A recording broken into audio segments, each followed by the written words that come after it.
Les experts précèdent l'ouverture des travaux avec l'étude des dossiers techniques. Marie-Ange Bidard. Le sujet fait toujours autant de débats.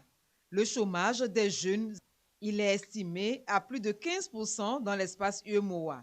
Le cadre de concertation des ministres en charge de l'emploi et de la formation professionnelle de l'UEMOA est depuis plus de 10 ans en quête de solutions durables à cette situation.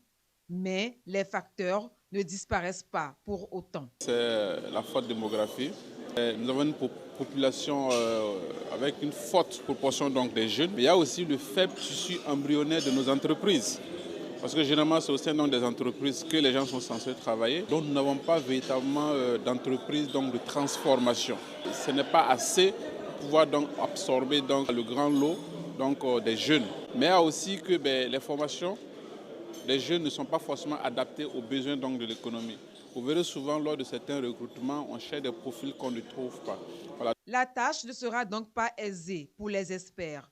Ils comptent bien trouver les mécanismes idoines à mettre en œuvre dans les États parties, comme la formation à la demande, l'adéquation formation-emploi pour faciliter l'insertion sur le marché du travail. Il nous faudra donc œuvrer activement à diversifier les sources de financement de la formation professionnelle pour la promotion de l'emploi, à développer des partenariats dynamiques avec le secteur privé en particulier, à partager des pratiques réussies et à mutualiser les capacités et les compétences de nos États membres.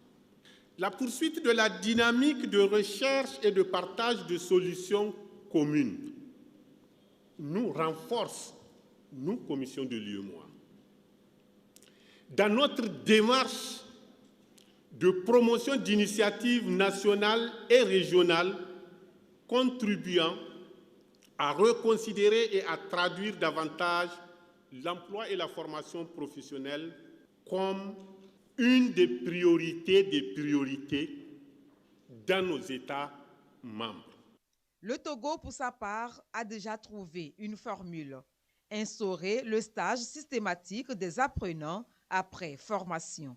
Conformément au plan sectoriel de l'éducation et à la stratégie nationale de l'enseignement technique de la formation professionnelle, en lien avec la feuille de route gouvernementale 2020-2025 et en prélude à la mise en œuvre totale de la formation par alternance, le placement de tous les apprenants de l'enseignement technique de la formation professionnelle au Togo en stage en milieu professionnel a été rendu systématique depuis 2021 afin de permettre à ces derniers de bénéficier de la formation pratique au sein des entreprises pour être en phase avec le marché du travail. Ce cadre de concertation est créé en 2010. Cette réunion des experts prépare la 14e conférence des ministres en charge de l'emploi et de la formation professionnelle au sein de l'UEMOA. Les diplomates ont